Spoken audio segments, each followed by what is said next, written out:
Buenos días, mis queridos hermanos. Estamos aquí en el Centro para la Excelencia Familiar, donde comunicamos el Evangelio con fidelidad a la palabra del Señor. Fidelidad a nuestro Padre Dios, fidelidad a la familia de la fe, fidelidad en el estudio de la palabra del Señor. Qué bueno poder llegar hasta ustedes a través de la palabra del Señor, compartiendo, porque la palabra del Señor convierte el alma. La palabra del Señor hace sabio al sencillo. Vamos a orar al Señor, a darle gracias por este tiempo juntos que podemos reflexionar hoy en la palabra del Señor. Nuestro buen Dios y Padre Celestial, estamos agradecidos con tu bendición y cuidado para con nuestras vidas, porque tú eres el Dios soberano, eterno, omnipotente, único, sabio Dios, inmortal, invisible. A ti sea la honra, la gloria, siempre, mi Padre Celestial. Padre bueno, estamos delante de tu presencia en esta mañana, dándote gracias por el don precioso de la vida, por permitirnos, Señor, poder glorificar tu nombre y exaltarte. Gracias por el don precioso de la salvación en Cristo Jesús, tu Hijo. Te alabamos por ello, eterno Padre. Señor del cielo, te pedimos tu bendición sobre la vida de nuestros hermanos que tienen problemas de salud, que seas tocando sus cuerpos, trayendo sanidad sobre ellos. También, Padre, anima la vida de mis hermanos, trayendo sanidad a sus emociones, a su vida emocional, también sanidad en su vida espiritual. Que todos ellos y yo, Señor, busquemos siempre de tu presencia, edifiquemos nuestra vida con tu palabra, busquemos siempre tu rostro en oración, clamemos a ti pidiendo tus favores y tu bendición, pero sobre todo crecimiento espiritual para nuestra vida. Gracias te damos, eterno Padre, por bendecir también la familia de mis hermanos. Te pido tu bendición no solo por ellos, sino que hagas extensiva esa bendición a sus familias, para alabanza y gloria de tu nombre. Te pedimos, eterno Dios, que toques el corazón y la mente de los familiares de nuestros hermanos para que ellos se conviertan a ti, de las tinieblas a tu luz admirable, para que ellos disfruten de la gracia tuya, esa gracia favorable, benevolente, que viene de tu amor y de tu misericordia a nuestra vida, trayéndonos salvación a través de la muerte de tu Hijo en la cruz. Glorificamos tu nombre, Señor. Reconocemos que tú eres Dios, reconocemos que la Biblia es la palabra de Dios, reconocemos que la salvación solamente viene a través de tu Hijo Jesucristo, y que solamente a través de él, Señor, podemos tener la vida eterna. También, eterno Dios, agradecidos estamos contigo por la vida de la iglesia. Padre, permite, Señor, que pronto podamos congregarnos, exaltar tu nombre. Sé, eterno Dios, obrando en nuestro país, eliminando la pandemia aquí en la ciudad de Bogotá. Igualmente, Padre, que pronto podamos tener una vida normal como la veníamos llevando y poder congregarnos y tener ese tiempo de compañerismo y de afecto familiar. Tu bendición sea sobre nuestras vidas en Cristo nuestro Señor. Amén y amén.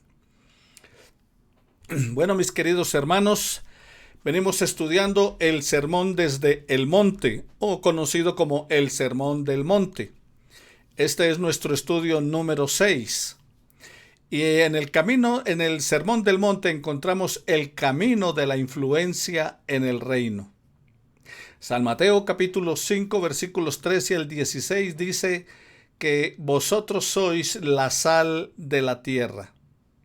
Después de tratar felices los infelices, o sea, las bienaventuranzas, Jesús entra en la segunda parte del sermón desde la montaña, y en el primer lugar él expuso las bienaventuranzas, que son las cualidades que deben distinguir a sus discípulos. Algunos creen que el evangelista Mateo arregló su material para presentar a Jesús ante el pueblo judío como el Moisés, y este sermón aparece respaldando dicha posición.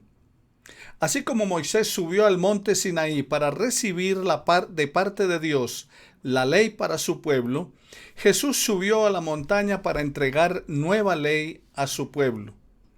Ahora, nueva normatividad, no es que haya cambiado la ley, como él dijo, yo no he venido para abrogar la ley, sino para cumplirla, pero presentó aquí, a través del Sermón del Monte, cómo debe ser el comportamiento, la actitud de los ciudadanos del reino de los cielos.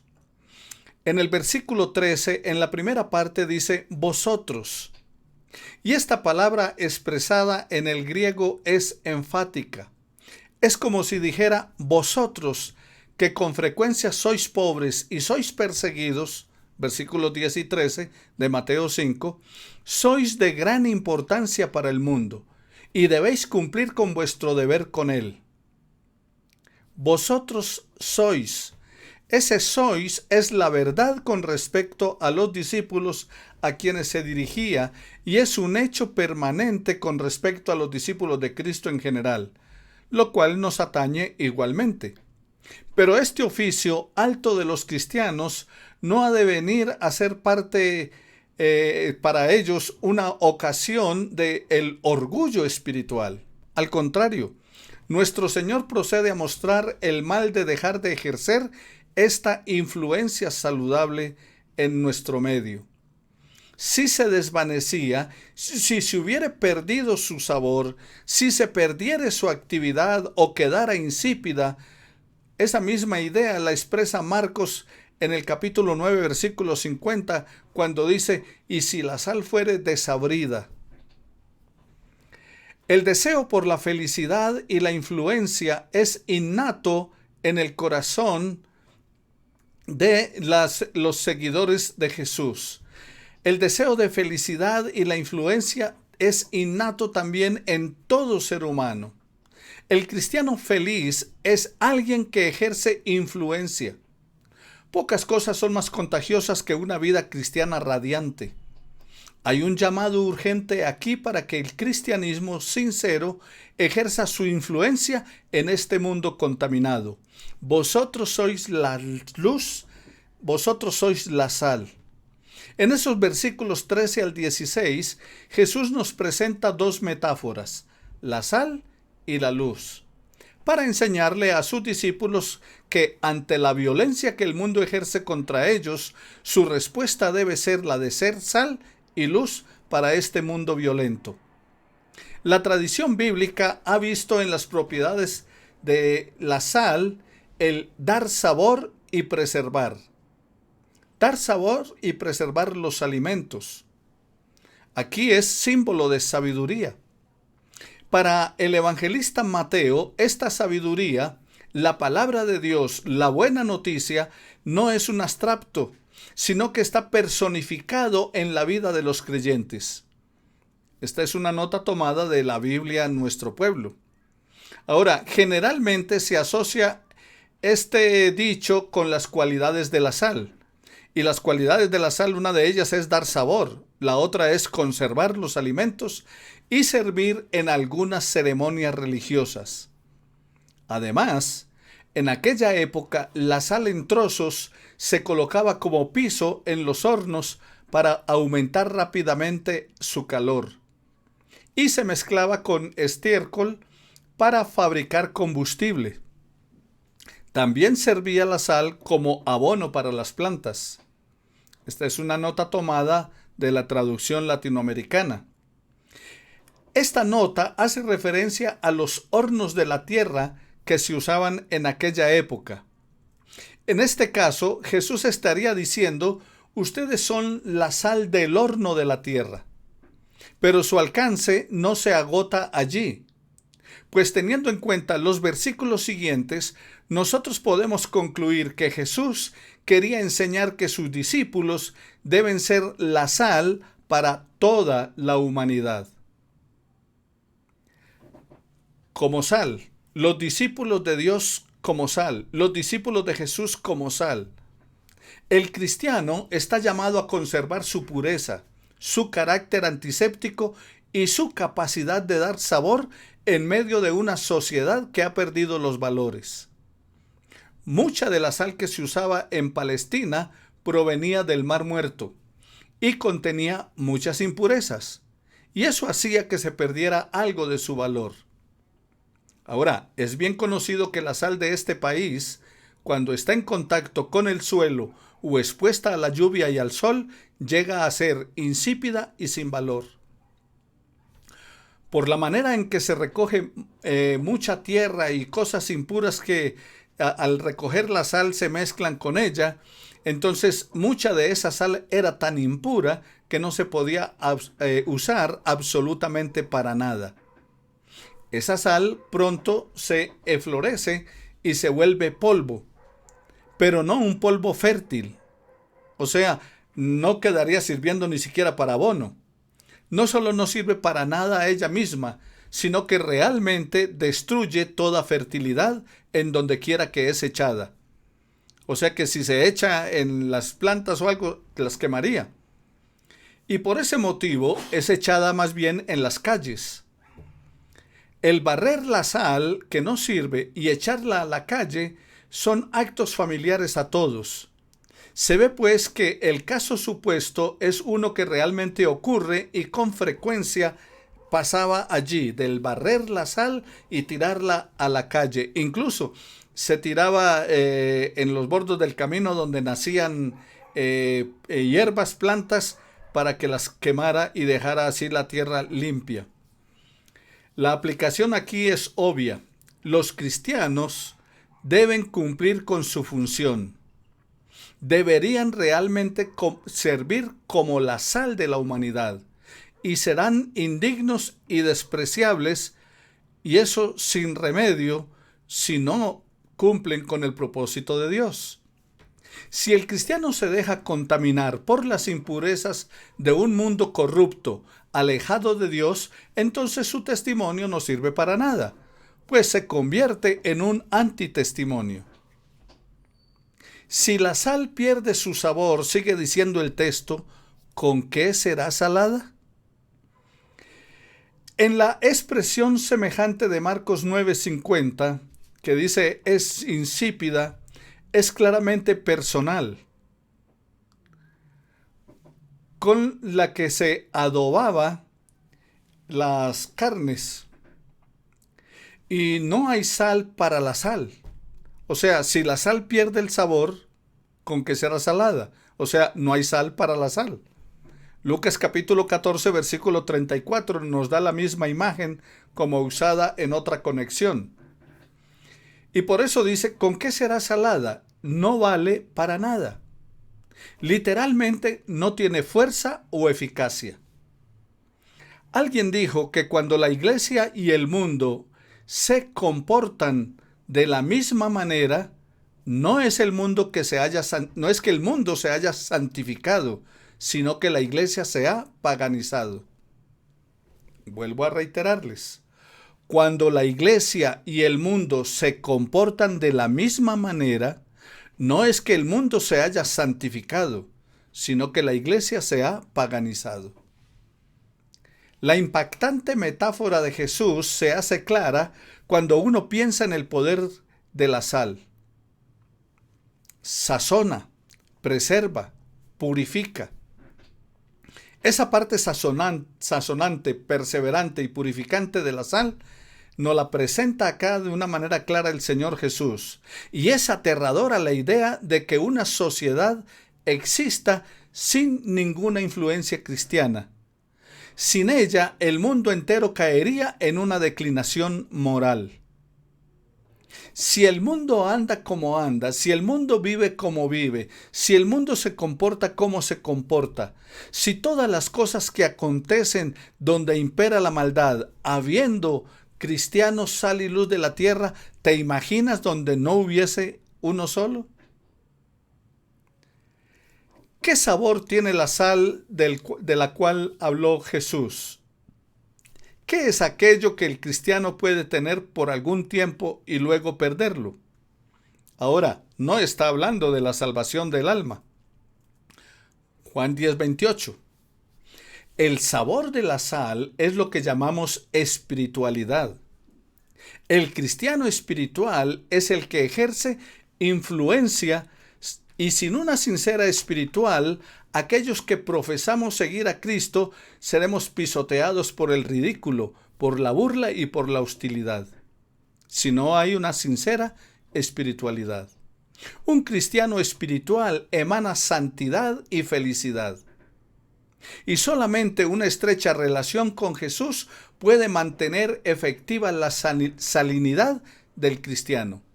Y de ese modo llegar a preservar la sociedad en la cual nos movemos, ser de influencia en una sociedad corrupta y inmoral. Cristo en nosotros, como el sabor de la sal, puede hacer que la vida tenga buen sabor.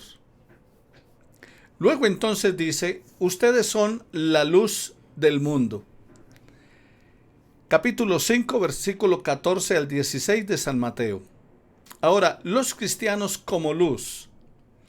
Jesús declara que Él es la luz del mundo. Juan capítulo 8, versículo 12, capítulo 9, versículo 5 y capítulo 12, versículo 35.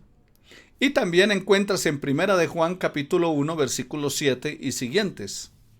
Ahora, por supuesto, nosotros entendemos que la luz que emite su pueblo es realmente derivada de él.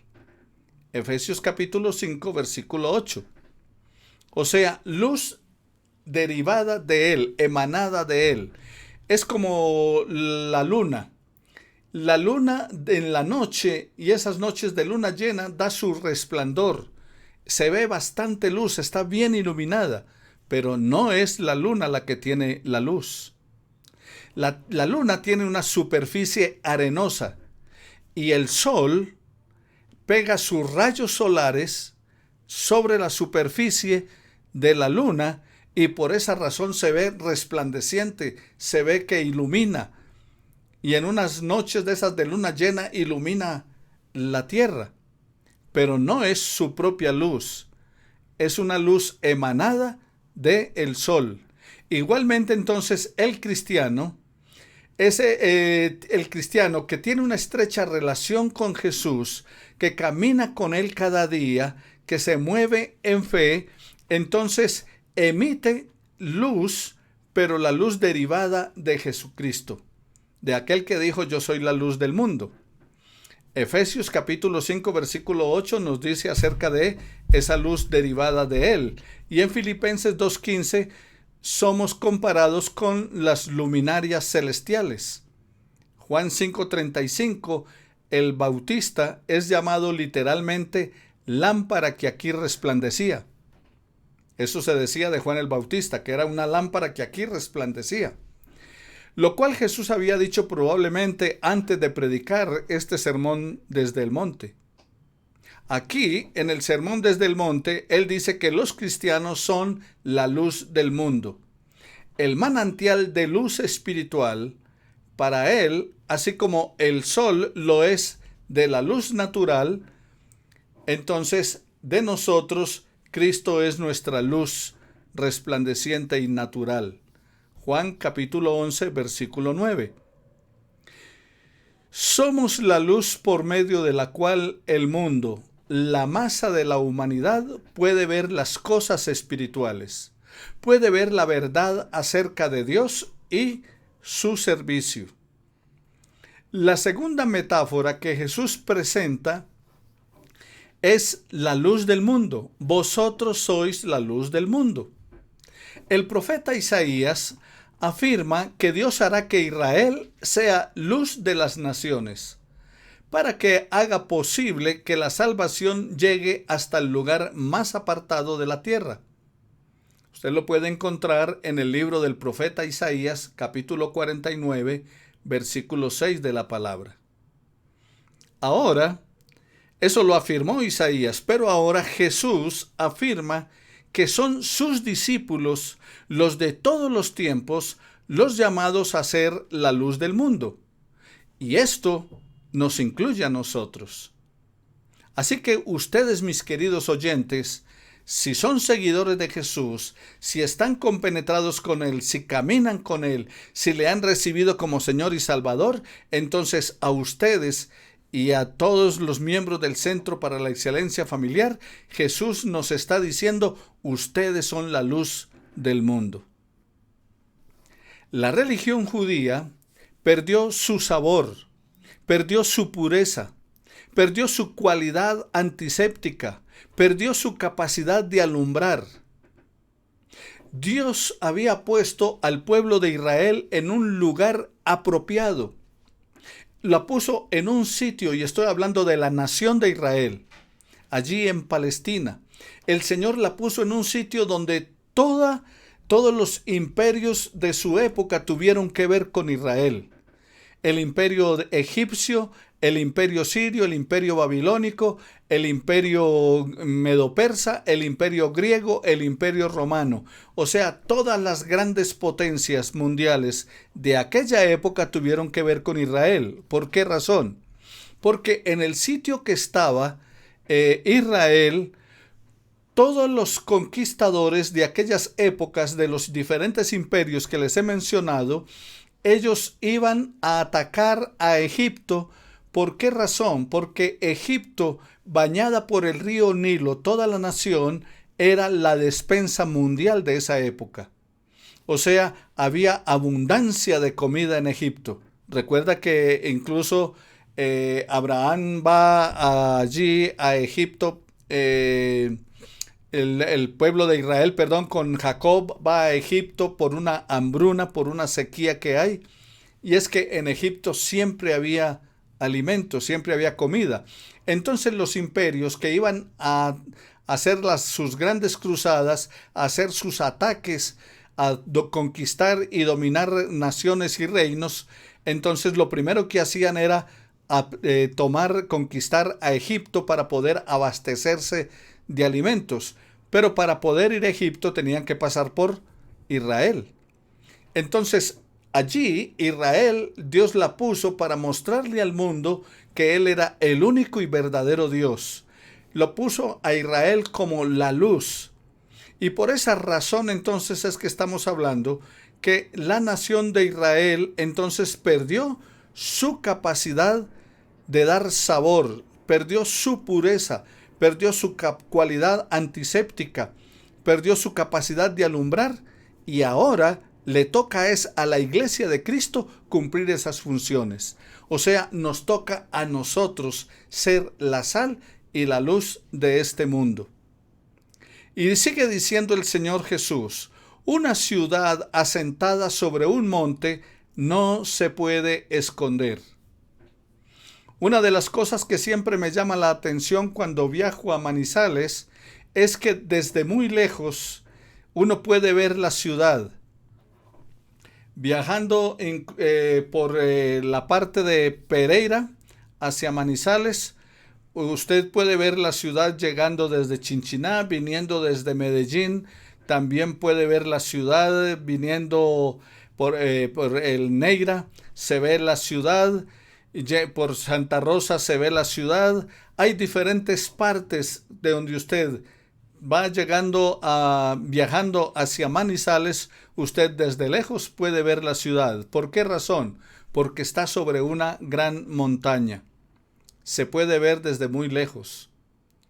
Entonces, desde cualquier parte que usted esté llegando puede verla a lo lejos, y es lo que Jesús está haciendo referencia, que una ciudad que está construida sobre un monte no se puede esconder, siendo así vista claramente por todos lados y desde buena distancia. Ahora, quiero comentarles que las ciudades situadas así eran comunes en Galilea. Habían muchas montañas y muchas ciudades habían sido construidas sobre esas montañas. Y en aquella época las casas que se construían con frecuencia era con una piedra caliza blanca, lo cual hacía que la ciudad fuese más visible aún. O sea, no solamente por estar en la montaña, sino porque todas las casas eran blancas, entonces se veía desde muy lejos. El pensamiento es claramente que los cristianos ocupan necesariamente un puesto donde tienen que ser vistos por la gente, ser vistos por la humanidad para ser un testimonio vivo del Señor. Los cristianos no deben desear ser o no deben evitar ser observados, aun cuando pudiéramos hacerlo. Pero este no es el designio de Dios para nosotros, ese no es el designio divino. No es que estuviésemos escondidos, no es que fuéramos cristianos agentes secretos, sino al contrario. Lo que el Señor quiso es que fuéramos manantiales de luz para la humanidad, para este mundo perdido. Por eso la palabra dice: así alumbre vuestra luz delante de los hombres, para que vean vuestras buenas obras y glorifiquen a Dios por ello. La luz no se coloca, dice el Señor Jesús, debajo de un almud. Y el almud era un cajón, una medida, era una de las medidas romanas, y el almud más o menos tenía 25 libras. Aquí el énfasis no está en la medida. No es cuando dice un almud para que estemos pendientes de la medida, sino que no se puede coger la luz y ocultarla debajo del cajón. No es para meterla debajo de la cama. ¿Qué se hace entonces? Se le pone en un lugar alto, en el candelero, desde donde pueda alumbrar toda la casa. En aquella época las casas de la gente pobre generalmente solo tenían una pieza y podían iluminarse con una sola lámpara. Marcos capítulo 4 versículo 21 dice: no se coloca la luz debajo de una cama. En el versículo 16 dice: así alumbre vuestra luz. El discípulo de Cristo debe vivir de tal manera que sea como luz que ilumina un mundo lleno de tinieblas. Para que el discípulo pueda cumplir con esta demanda, debe vivir en conformidad con las enseñanzas de su maestro. La luz del cristiano se evidencia en buenas obras. Estas buenas obras, según el término griego, deben además ser atractivas. Ahora, no es hacer buenas obras para salvarse, es hacer buenas obras por ser salvo. Recuerde que estamos hablando que este sermón es hablando acerca de los ciudadanos del reino de los cielos. El mundo, al ver la conducta de los cristianos, debe reconocer que sus vidas son buenas y atractivas, de modo que anhelen tener lo que ellos tienen. Pero estas buenas obras nunca pueden atraer la mirada hacia el discípulo. O sea, no es que tú hagas buenas obras para que la gente diga: miren a Nelson, qué buena gente es. No. El propósito es atraer la mirada no hacia el discípulo, sino hacia Dios. Conducir a la gente hacia Dios, que glorifiquen a Dios por ello. Por eso el apóstol Pablo dice: y glorificaban a Dios en mí. Probablemente Jesús señaló una aldea sobre un monte cuando dijo: vosotros sois la luz del mundo. Y la gente siempre ve la luz, especialmente en la oscuridad. ¿Sabían ustedes que la luz de una vela en una noche oscura se puede ver a 2 kilómetros de distancia? Del mismo modo, este mundo en tinieblas será iluminado por la espiritualidad cristiana. ¿Qué es el candelero para la luz cristiana de uno? En Apocalipsis capítulo 1, versículos 12 al 13, los candeleros representan las iglesias. Y no hay mejor lugar sobre la tierra para ejercer influencia que la iglesia neotestamentaria. La santidad oculta sería una tragedia. No podemos ser santos ocultos. Se ha dicho: no todo cristiano puede edificar, y eso es cierto, porque no todo cristiano sería el que dé testimonio como la ciudad sobre el monte. Pero cada persona sí puede prender una vela. No va a iluminar, no va a dar luz como una ciudad que se ve desde un monte. Pero cada persona puede encender una vela.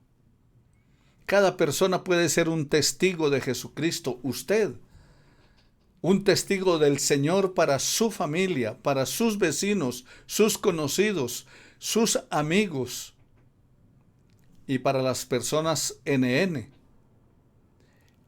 Entonces, mis queridos hermanos, nadie puede guiar a otro más cerca de Cristo que lo que Él mismo está. Entonces lo primero es que tú y yo estemos cerca de Jesús para que su luz se refleje en nosotros a la vida de otras personas, que glorifiquen al Señor por ti y por mí. El brillo de la luz consiste en vivir de acuerdo con el propósito divino y realizado en buenas obras que el Señor nos dejó preparadas de antemano para que anduviésemos en ellas. Efesios capítulo 2, versículo 10 y Tito capítulo 3, versículo 8. Para que estas buenas obras brillen, tienen que no solamente ser moralmente buenas, Romanos 13:3, sino también moralmente bellas. Primera de Pedro capítulo 2, versículo 12. Y el término que usa acá en el griego es kala, atrayendo así la atención y la admiración de otros. No dice que te glorifiquen a ti por las buenas obras de los hijos de Dios. No, que glorifiquen a Dios por tus buenas obras. La gloria sea para el Señor a través de nuestra vida. Todas las buenas obras son debidas a Él y son en Él y para Él. Y por esto los que las vean no deben alabarnos a nosotros, sino glorificar a nuestro Padre. Mateo 9:8 y Primera de Pedro 2:12. Para recordar entonces, mis queridos hermanos, el apóstol Pedro exhorta a los hermanos mantengan una buena conducta entre los no creyentes para que, aunque los acusen de malhechores, al ver las buenas obras de ustedes, glorifiquen a Dios el día que Él nos visite. Primera de Pedro capítulo 2 versículo 12. Mis queridos hermanos, vivamos nuestra fe en Cristo de tal manera que la gente no nos reconozca como cristianos, sino que anhele reconocer a Jesús como el Señor de sus vidas. Ahora les dejo las siguientes preguntas para que las trabajen en familia. ¿Qué cualidades poseen en común la sal y la luz? ¿Son aplicables a los cristianos en todas las edades y en todos los tiempos? Número 2. ¿Cuáles son las principales virtudes de la sal? ¿Indican estas sus obligaciones, mis obligaciones para con la sociedad? En tercer lugar, ¿supone usted que Jesús usó la sal para esta analogía? ¿Por qué razón? Usted puede pensar que usó Jesús la sal como analogía en vez de haber usado el azúcar. ¿Le recuerda a usted lo más salado o lo más dulce? Y por último, en cuarto lugar, ¿quiere decir Jesús que la utilidad de un cristiano y su supervivencia son proporcionales a la sal y la luz que tenga? ¿Puede usted mirar aquí implicaciones para su vida y para la de la iglesia? Recuerden, mis hermanos, reflexionar en la palabra del Señor siempre. Y este estudio queda grabado para que, si usted quiere, vuelva a repasarlo, a analizarlo, leyendo los textos, reflexionando en su familia. No se le olvide que usted es sal y luz. La influencia suya en su familia, con sus familiares, con vecinos, amigos, en el trabajo, en el estudio, en otros lugares, debe ser ejercida en Cristo Jesús, porque Él nos ha dejado a ti y a mí como sal y luz para hacer influencia en un mundo contaminado.